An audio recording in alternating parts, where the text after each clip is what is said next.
This is Art Collection Interviews.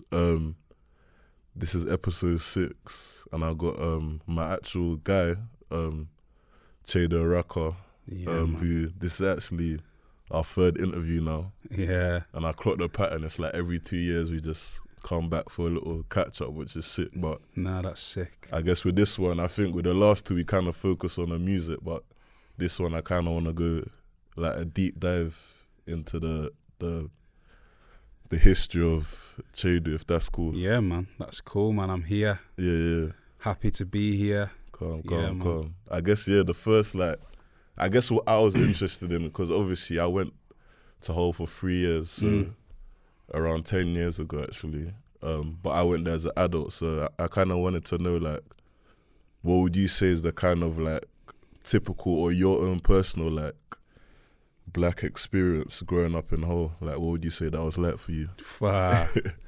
You started deep. Yeah, or you can go back from age 5, or you can go wherever you want to go. The black experience, man. Growing up in Hull. Or your own personal experience, yeah. Yeah, man. Yeah. That's all I can really speak about. Yeah, it was mad. I'm not going to lie. So were you born in Hull as well? I was born in Hull. Yeah. In a place called Headham Road Hospital. So anyone from my generation was born in that hospital in Hull.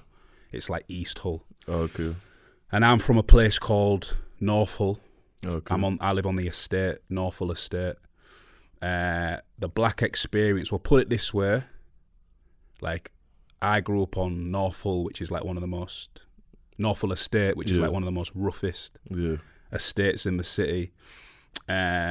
In the 90s, and put it this way, me and my mum and my sister, we was the only black family. Oh, mad. And what is that, an older or younger sister? I got a big sister. Okay, older sister. She's 6 years older than me. Okay. So, yeah, it was wild at first, you know what I'm saying? There was me, and then there was a couple of mixed race kids as well. Yeah. Do you know what I mean? But I would say they were more... I reckon they probably identified more with their white side. That's what I was going to say. They're probably trying to merge. Yeah, man. It must have been confusing for them as well. Do you know what I'm saying? But me, fully fledged black, the only black kid on the estate, man. That's what I was thinking. It must have been breezy. Yeah, it was mad, bro. I just the obvious racism, obvious racism as well. But you know what I always say, them experiences made me. Yeah. Because I don't automatically always blame them for the way they were acting. Yeah. Obviously, horrible. Yeah, it's wrong. But there was a lot of ignorance. They'd never even seen a black person before, bro. Seriously, I always say it, people always joke and laugh, but the only black people they probably saw at the time was on the television. Yeah, probably Ian Wright. Ian Wright, but even there used to be a program called The Desmonds on Channel 4. Oh yeah, I used to bang that stuff. The Desmonds and the Real McCoy. They were probably the only black people they ever saw, or the silly little adverts, sponsor a child. Do you know what I'm saying? True. So they just didn't know, man. They didn't even know how to react. Yeah. So obviously it was. I had to survive in this wild environment. Yeah.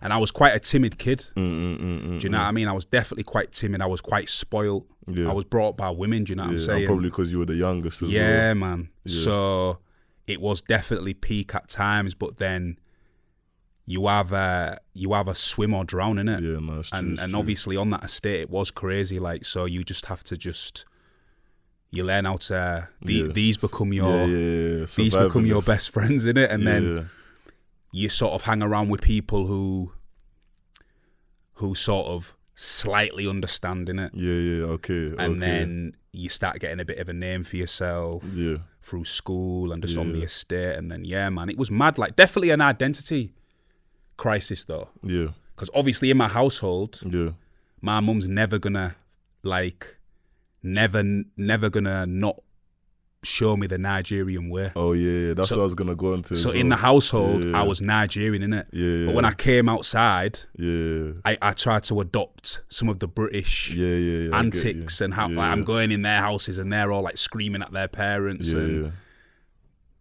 as you know, you're an African yourself, innit? That I would have got slapped into that's next what I'm week. saying, man. And it did, and that did happen.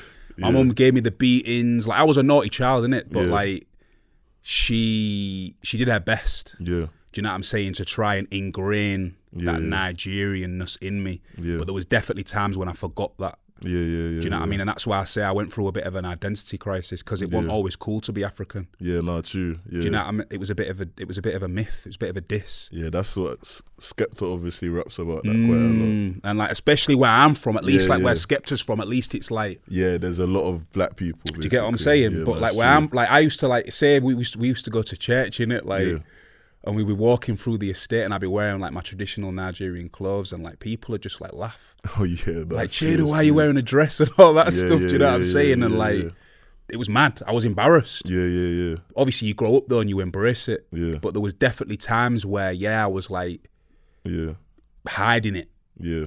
Do you know what I mean? Like people would say, "Oh, where are you from?" I'm from England, man. Like, why are you asking me that? Like proper wanting to be from England, wanting to be accepted. Where now, man, like anyone asks me, like, I was born in England, but I'm not British, man. I'm Nigerian to the core, innit? Like, but before it wasn't like that. Yeah. So the black experience, to answer your question, was a bit up and down and up and down. Do you know what I'm saying?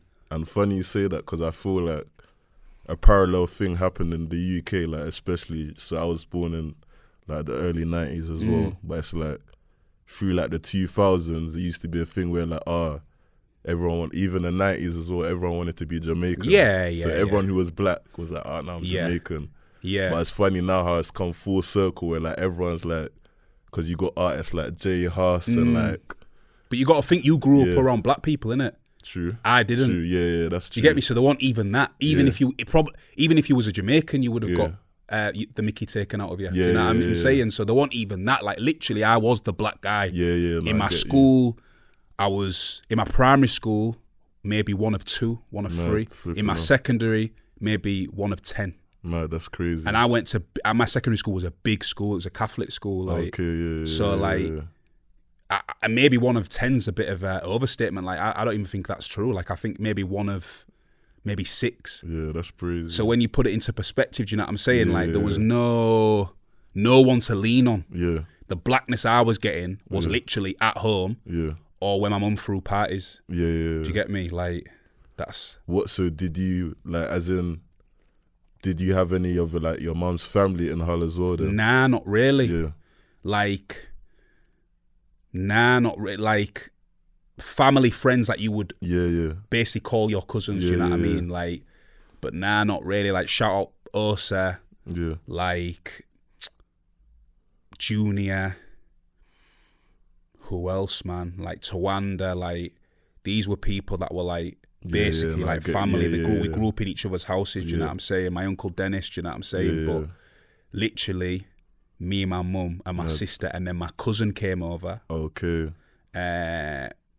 Was this from Nigeria? Yeah, she came over. So my mum's eldest sister. Okay. She came over, Anita, my big cousin came over when she was in when she was like year 7. Okay. So yeah, us 4 grew up in my house. So that's a lot of female energy as well. Trust me, bro. and you know what it is? I am sort of, not that I've got feminine energy, but like I can't like do a lot of things barring fighting. Yeah. I get what you're saying. And doing sport. That's it really. Like I can't like fix like, I'm no good at DIY. Like my dad wasn't about. Do you get what I'm saying? I didn't have a dad. Do you know what I mean? No really male energy. So there's a lot of things that your dad is supposed to teach you. Yeah, I get you. I never got taught. Yeah. No, I get you. So kind of on the topic of like throwing parties and that. Yeah. Like, what would you say like was your first like musical introduction? Like how did that? It was the parties, man. My mum. It was like hostess with the mostess. Do you know what I mean? Okay. Like.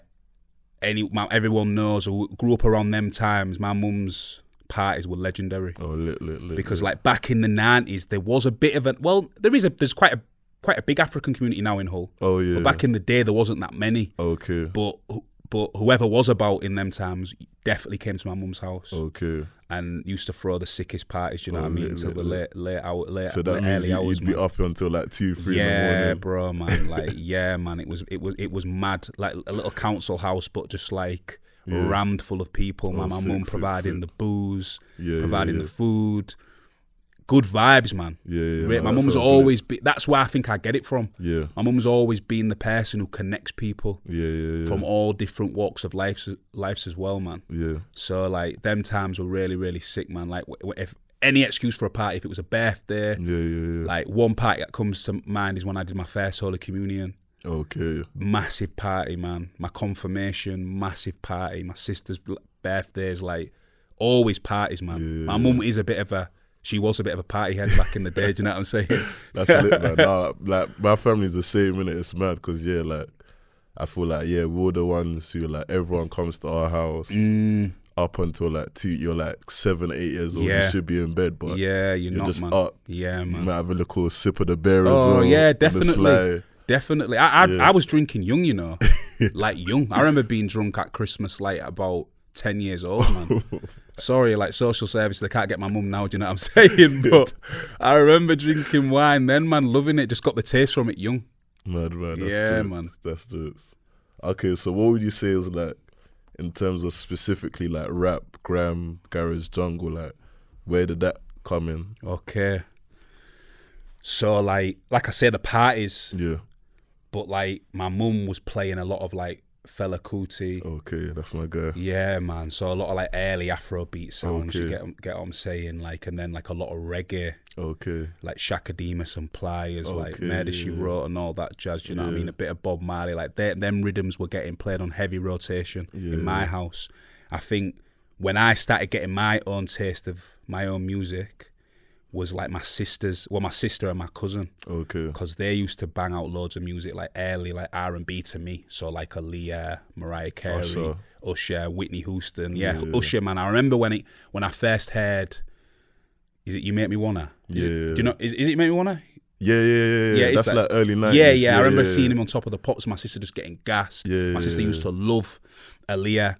So like early R&B, like, yeah, that was definitely an influence. And then I think when I started leaning towards like UK garage and grime, like I think the first ever single I ever bought myself was Craig David and Artful Dodger, Rewind. That was the first thing. I remember getting that from HMV. I think I might even got it on tape. So that's like late 90s. Yeah, late 90s, early 2000s. Early 2000s. And then the first time I saw More Fire Crew Oi. Yeah. So I got an auntie. We used to go to London all the time. Okay. We used to come to London. Do you remember which part? Yeah, we used to go to Stoke Newington. My auntie lived in Stoke Newington. And I used to hate coming, you know, bro. I used to hate, because I used to just love my little life in Hull, man. No, I get you. Do you know what I mean? Ignorant, bro. Like, just love my little life in Hull. I was young. I couldn't be bothered to get on the train and then get on a red bus to come to Stoke Newington. Like, because we used to come to Carnival every year. But the mad thing is, Stoke Newington is like, that's where the culture is, like proper, the Jamaican, like, I would say, like, that's where you go. It's close to Dalston, so you go like the markets. I didn't realise that at the time, that's where you bro. get the actual. That's one of the spots in London where you get like. Now I know, like now I love coming to London. I've been coming to London from very young. Yeah. But when I was young, it was a chore. Yeah, I get you. Yeah. Like I didn't really want to be coming to London and then again around more females. Yeah, it's out of your comfort zone, basically. To be traveling around. It was just it was a bit of a burden to me. Yeah. At that time. And then because we used to come to Carnival every year. Okay. And that used to be so annoying to me, man. Like bro, like it was mad. I just didn't want to come. Right. But then I remember sitting on my Auntie Edith's couch and hearing More Fire Crew Oi. Yeah. Well, watching it. It was on the cable, London cable. And it changed my life, bro. Yeah. That's when I started falling in love with like UK like grime and because I remember them times. I was literally, so I had an older cousin on my dad's side I was shouting him out, called CeCe. He's probably around 7 years older than me. So he had like the early, like, and he used to rap as well. So he had like the Channel U and all of that. So I remember all of them early 2000 Oi. Even probably 21 Seconds was around that time as well. Definitely. So all them videos, I remember seeing them first at my auntie's house on cable. And then I was just obsessed, bro. Obsessed. Then I think my mum got Sky herself back at home. Yeah. And then obviously Channel U. Yeah. And I remember bumping Channel U, bro. And I don't care, man. I'll say it now. Like, no one was watching Channel U before me in Hull. Mad flipping on. Nobody. The trend. I'm saying it, like, because I used to show the video. Oh, so you basically put. I'm saying it, bro. Like, put my friends onto it anyway. Like, I can't speak for everybody, but I'm gonna say, yeah, I was the first because, like, I remember some of my mates thought the videos were just like tacky, which they were tacky, weren't they? They were tacky. I mean, they were cheap budget ones. Yeah, but I loved it. Yeah. I was obsessed, man. I was obsessed with Channel U, like Channel 360. Had it on repeat, all the videos, Crazy Titch, like Mr. Wong, all that, man. I remember them times. I was obsessed. So I'd say around those times, like, did you have like a plan for your life? Did you know what you wanted to do? Like, were you like interested in school? Like, what would you say was like your... Nah, like, school was just a bit of a myth for me, man. Like, school was just literally a youth club. Man, so you were just going... Yeah, I always attended. Yeah. Always attended. Yeah.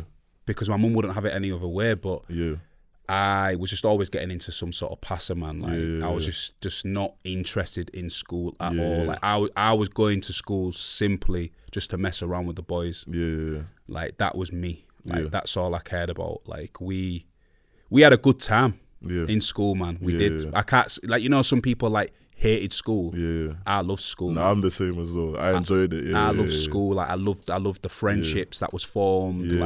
I loved just, man, it was just a good vibe. Yeah, didn't get the greatest results, man. Like, for me, I was just interested in sport. Okay. What would you say was your main sport at that time? Football. We had a good football team, man. We was the best. We was the best team in Hull. Oh, sick. By a landslide. Like, we had some good players, man. So you're saying you used to like mash up teams? Yeah. We battered them. Like, I can't remember us not winning the league. Mad. Us not winning the league and not winning the cup, except for year 11, when I wasn't allowed to play. Another kid called Porky, I'll shout him out. He was like the best player in the year. He played for City. Sick player. Me, him. Oh, so he was on the academy though? Yeah, he was at Hull City Academy. He was head and shoulders above most people in our year group. He was just sick, man. I saw him the other day, actually, first time for a long time. And we had some sick ballers, man. But year 11, we got to play the final. Was played at the KC Stadium, innit? You know where Hull City play. Yeah. Obviously, you've probably been. I saw Man U play. Yeah. Like, and we wasn't allowed to play. Me and a few others was not allowed to play. So they ended up losing the game. I think they played a school called Andrew Marvel. Okay. Funny enough, I ended up working at that school, but they ended up playing Andrew Marvel, who were like known as like a rugby school. Okay. But we ended up losing to them where normally we would have spanked them. Do you know what I mean? But yeah, man. Football, was my main sport then.